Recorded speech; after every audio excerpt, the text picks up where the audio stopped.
Awalnya nggak tahu kalau katanya ini kalau ularnya hitam semua itu mistis. Aku lihat oh enggak kok itu loreng-loreng katanya ladang sawah atau apa gitu, ya udah aman. Ya kalau dipercaya memang kita harus percaya sihir itu pasti ada ya. Cuman maksudnya bukan berarti kita jadi akhirnya parno atau gimana, tapi ya lebih kepada itu kita juga harus jadi orang yang ini juga ya, aktif juga, kita cari tahu emang benar nggak apa segala macam. Tapi kan insya Allah kita kan selalu berdoa sama Allah ya, semoga kita dijauhkan dari hal-hal itu. Yang penting kita sama ya, kita terus berdoa aja supaya didekatkan dengan hal-hal yang baik aja. Kayak gitu-gitu kita masih percaya enggak, cuma dalam agama tuh ada. Kalau saya tuh masih percaya enggak kayak gitu. Jadi susah untuk ini, tapi emang kejadiannya seperti itu, kelihatannya seperti itu. Nggak tahu, dulu juga katanya kan kalau di Islam juga ruqyah kan nggak boleh kemauan pribadi kan, harus ada yang menyarankan gitu ya. Nah pokoknya dari lupa siapa yang menyarankan, pokoknya coba deh Mbak Impola di ruqyah gitu kan, lagi juga bagus kan ruqyah juga, maksudnya nggak harus sama ustadz, ruqyah pribadi atau aku ruqyahin dia juga bisa. Dalam hidup manusia itu nggak ketemu ular karena tinggalnya di kota. Kita tinggal di hutan aja juga jarang ketemu ular. Walaupun kita tinggal di kandang ular ya, juga tetap jarang ketemu ular. Kecuali kita pawang ular, kita melihara ular, itu beda. Jadi kalaupun misalnya kita tinggal di rawa-rawa banyak ular, tapi nggak setiap hari kita ketemu ular. Kenapa? Karena pada prinsipnya hidupnya ular sama manusia, binatang melata dengan manusia itu terpisah. Jalur hidupnya terpisah, dan secara umum ular tuh kalau lihat orang tuh menjauh. Kalau sampai ada orang mimpi ular, didatangi ular, apalagi berkali-kali, ini harus kita waspadai. Mungkin tanda kutip, mungkin ada yang naruh atau ada yang mengirim secara metafisik, sehingga dengan tujuan yang tentu kurang baik. Nah kalau ada berkali-kali, kemudian apalagi nemunya berkali-kali, atau memang di tempat yang biasanya nggak ada jadi ada, yaitu tanda kutip dua kemungkinannya. Kemungkinan pertama ditaruh orang, ada orang yang nggak seneng atau ada orang yang memang sengaja mau biar dia celaka, ya taruh di situ, ditaruhin. Kemungkinan kedua adalah dengan energi spiritual. Nah binatang melata itu simbol dalam dunia kegelapan. Nggak tahu, makanya saya baru dengar, cuman saya nggak pernah tahu ya, dan nggak mau tahu juga. Jadi buat saya, buat mereka juga nggak apa-apa ya. Ini kan demokrasi, bebas. Sama seperti yang tadi saya bilang ya, ketika memang saya salah, tolong tegur. Kalau teguran itu keras, tegur aja, saya nggak apa-apa. Tapi kalau orang-orang itu salah, mau dia fitnah, mau dia yang menimbulkan semua kehebohan ini, saya selalu bilang tolong maafkanlah. Jadi buat saya nggak ada dendam buat mereka. Jalan saya juga enak tiap hari. Kalau kita kesel tuh sama orang, nggak enak banget beneran. Kalau kita bicara secara sio kelincinya belum masuk, tapi ini masih akhir dari sio macan. Jadi sio macan itu banyak kasus, banyak masalah dalam kehidupan Baim yang akan dikuak. Karena macan itu sifatnya nyakar. Nah sionya, apalagi sionya Baim, sionya sio kecil ya. Kalau lihat dari tanggal, bulan, tahun lahirnya kan jatuhnya di ayam. Kalau di ayam tuh sionya sio kecil.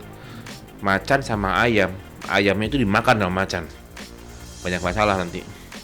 Jadi banyak masalah, mungkin secara karir, secara apapun.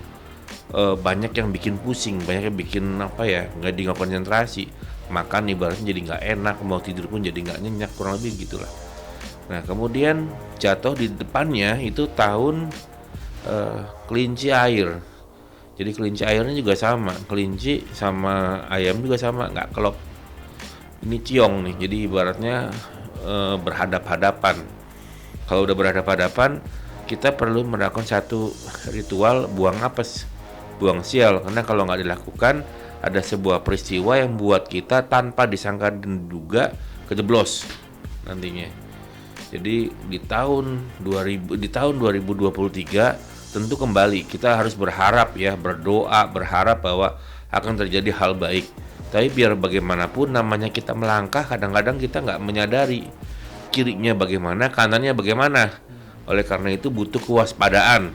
Dan dalam tahun kelinci yang mesti diwaspadai adalah sio-sio yang kurang baik, salah satunya adalah ayam. Jadi harus ekstra hati-hati. Ya nggak ada masalah baik dan buruknya, nggak ada masalah. Tapi di sini yang dibutuhkan karena berkaitan dengan tahun yang ciong, tahun yang berhadap-hadapan, tahun ciong, kita perlu melakukan satu perbuatan berkaitan dengan memberikan sesuatu nilai berharga daripada kita kepada orang lain tanpa ada embel apa-apa. Jadi benar-benar blast gitu.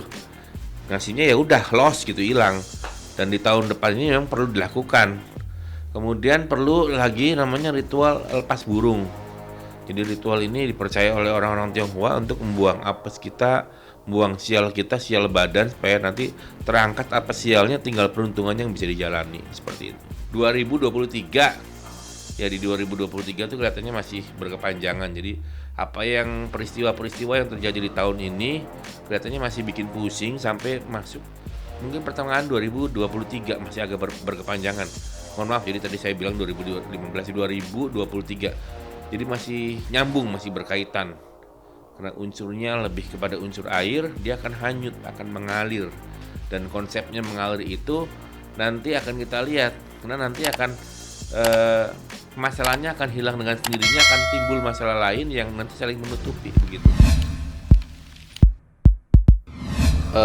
Untuk sementara kita udah nerima laporan dari penyidik ya. Kita juga telah diberitahukan bahwa sedang diupayakan panggilan untuk Baim dan Paula. Selain itu juga untuk pemeriksaan saksi ya, baik dari kepolisian, baik dari saksi-saksi dari kita ataupun warga sekitar yang melihat itu sudah dipanggil. Tinggal kita menunggu Baim dan Paula. Ya, ini yang sudah kita sampaikan di awal, sebenarnya ini yang harus kita luruskan ya. Jadi bedakan dulu mana laporan si A, laporan si B, laporan si C, begitu juga dengan selanjutnya. Kita sudah menegaskan di awal, kita tidak ada sangkut pautnya. Dan kita sudah menegaskan bahwa kami pastikan kita akan proses lanjut.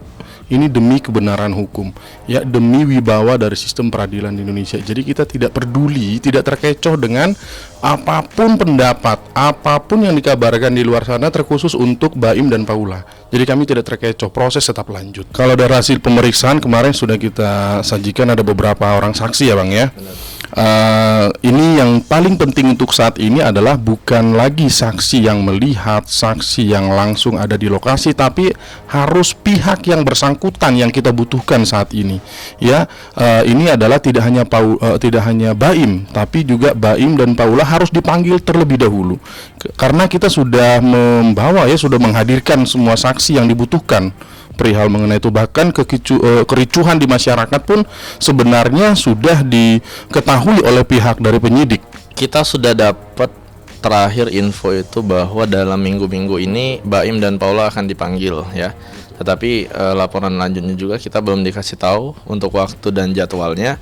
Yang jelas saya di sini bersama Bang Dosma tetap mengawal ya, baik itu pemanggilan Baim dan Paula, bahkan sampai kasus ini yang diiming-imingkan di luar sana udah berdamai, langsung kita klarifikasi dan kita kawal sampai saat ini. Yang pastinya begini, dalam hal namanya SP3 itu butuh proses.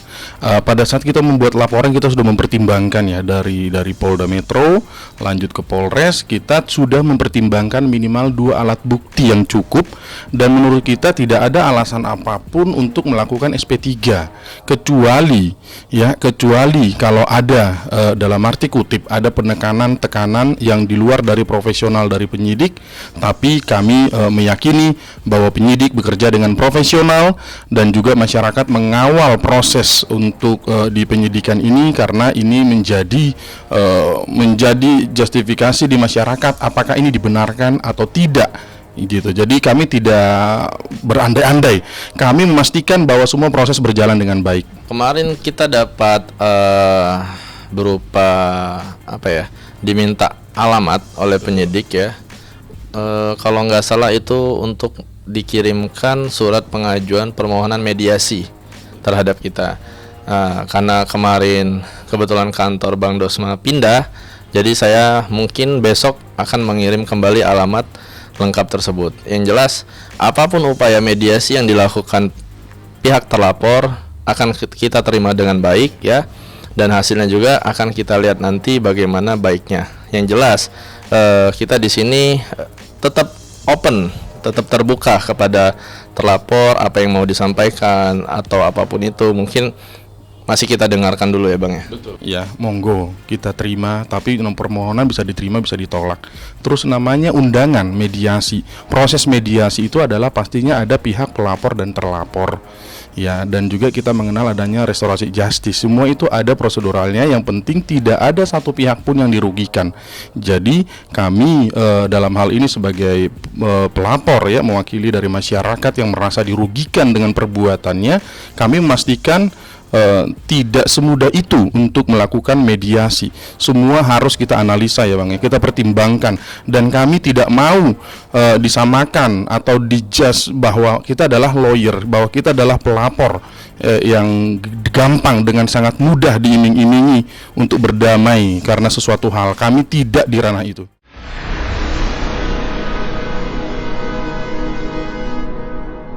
Jadi jangan lupa untuk subscribe Cumi Cumi. Ditekan ya tombol lonceng merahnya.